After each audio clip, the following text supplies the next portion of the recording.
Welcome into another edition of the Webb Insurance Countdown to Kickoff on 1150 WIMA.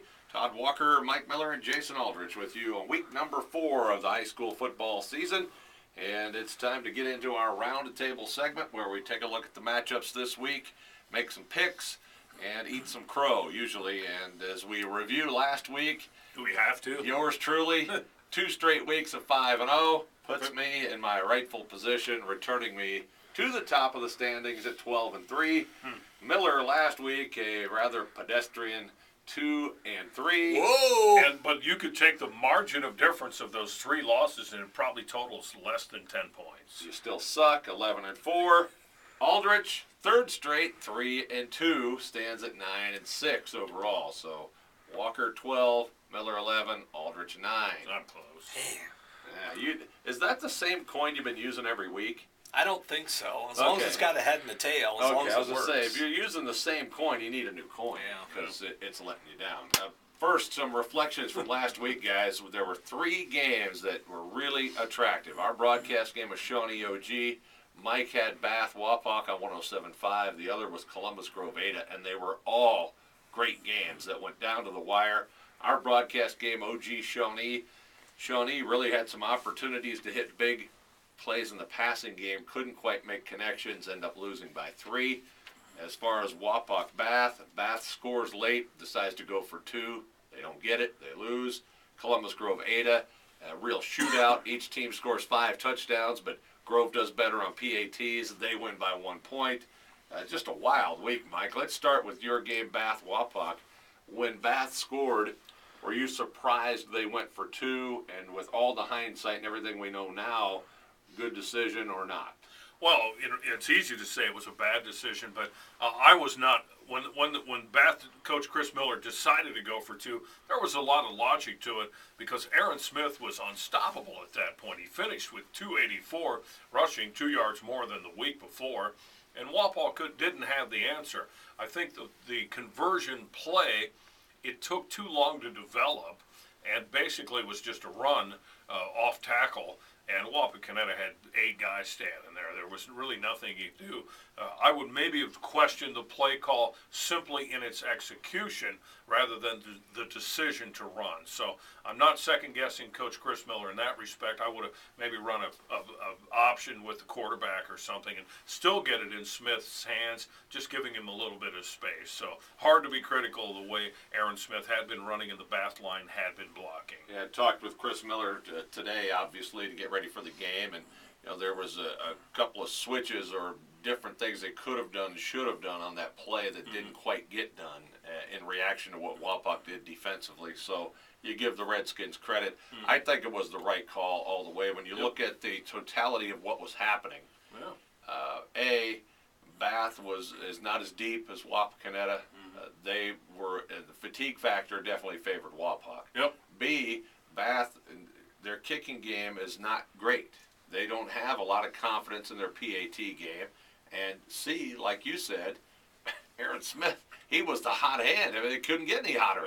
Add it all up, go for the effective win, although there were 2.5 minutes or so. But I don't think too many people, I got no vibe from the huge Bath crowd that they really second-guessed it. Right. They were disappointed. They didn't score, but they didn't second-guess it. So that's always a good sign. I agree. I didn't sense a whole lot of second-guessing, but there's always isolated incidents of that.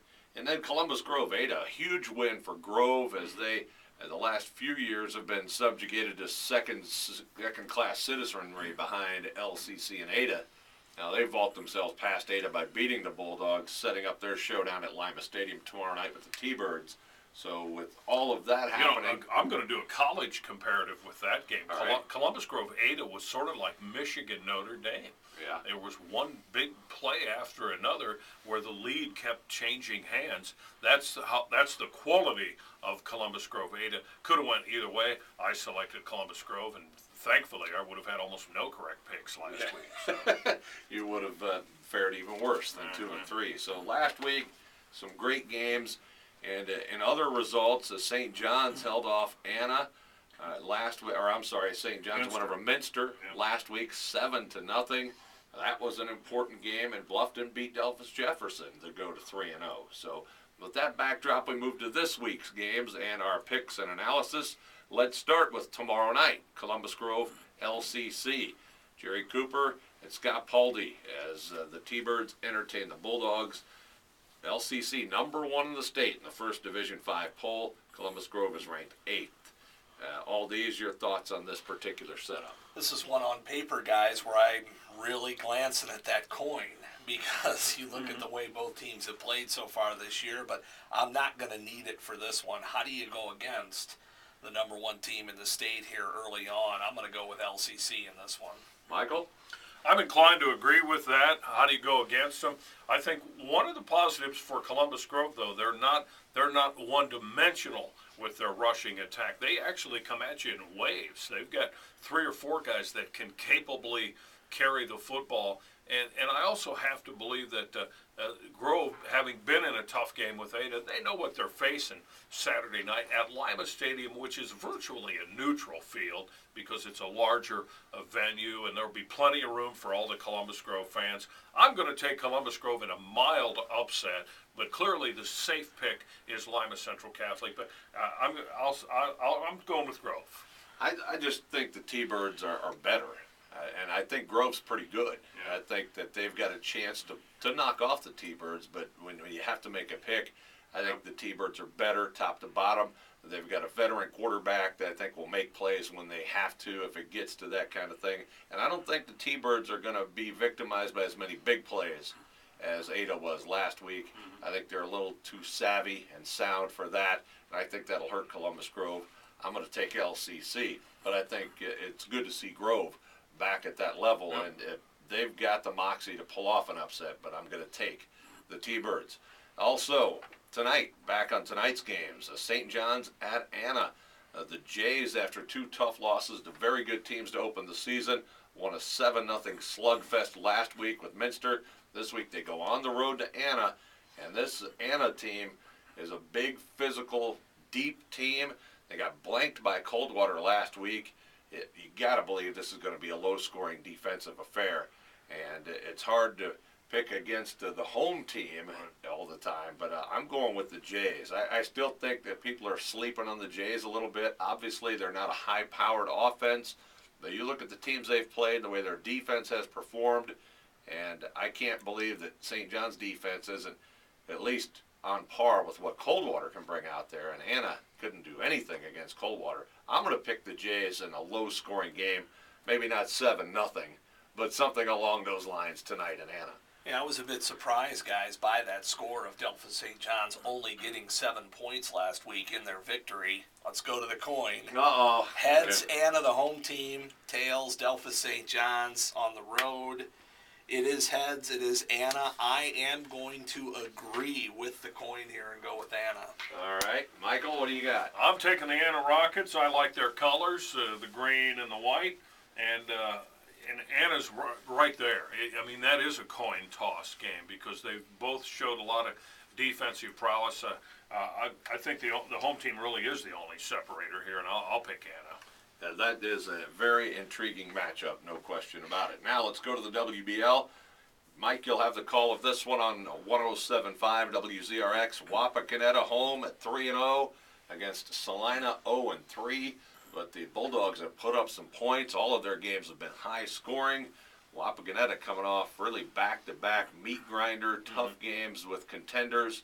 Could there be a slip-up tonight at Harmon Field? No slip-up, Todd. The only slips would be if somehow the weather got funky and the turf got wet because Salina likes to throw the ball.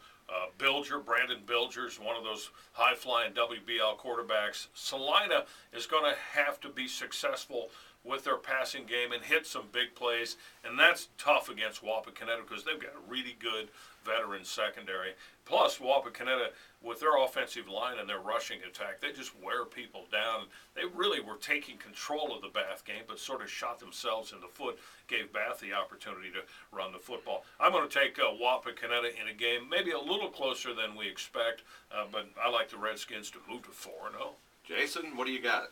I, again, had the opportunity to see Wapak in Week 1 and manhandle Bellefontaine there. Of course, monitored their games the last couple of weeks as well. As we saw last week, kind of decision that went their way as far as Bath going for 2. It's just shaping up, it seems like, guys, to be Wapawk's year. I'm going with Wapakoneta. Well, we're going to have a clean sweep. I'm picking the Redskins. I just think they're too big and strong, yet still talented and athletic enough to handle the spread that Salina will throw at them. I'll take Wapakoneta at home. Shawnee at Kenton, also in the WBL tonight. Shawnee had opportunities last week, came up short at Ottawa-Glandorf. I think this Indians team is a tough out. I think you got to play well when you play them to beat them, but Kenton is almost never loses at home. They're a high-flying act. I don't think Shawnee can match them scoring. I'm going to take the Wildcats to win tonight. You pretty much summarized what I was thinking. I haven't seen Shawnee, so you confirm. I guess my question with Shawnee, how much can they control the football? And on the other side, how effective in third down passing situations can they be with Seth Rosenbauer? My sense is, from what I heard you a little bit last week, is they're not maybe quite as polished as Coach West would like them to be. And if they can't consistently convert on third down situations, that means they're handing the ball back over to Matty Mock and company. And that's a very bad thing for Shawnee. It's difficult to pick against Kenton. I'll pick Kenton. Yeah, nobody's proven, guys, that they've been able to stop the all-pass, no-kick Kenton offense. I got to go with Kenton here. Again, playing at home, they're awful tough. On our broadcast game tonight, Bath at St. Mary's. Both teams will primarily do it on the ground. Bath coming in at 2-1 off the tough loss we talked about. St. Mary's is 1-2. They lost to Elida and Kenton. Now they face the grounded-out attack of Bath with Aaron Smith. I like the Wildcats in this one. I think the Riders are improved from last year's disastrous season. DJ Manning is a very good running back, but St. Mary's is very one-dimensional. I think Bath at this point is a little too physical for them, and Aaron Smith is the best running back around. I'll take Bath to win at Skip Bachman Stadium tonight. Wow, and you're pretty confident of that pick too, huh? Yeah, I think Bath is the better team. All right, I'm picking Bath too for all the same reasons. And I've picked against Bath every single time we've had them on this pick segment. Now, of course, last week was very close against Wapakoneta. I'm going with the Wildcats to get the win on the road tonight. All right, that wraps up our roundtable segment. We'll check the standings at this time next week. When we come back, we'll talk with some area coaches about today's big matchups as the Webb Insurance Countdown to Kickoff continues on 1150 WIMA.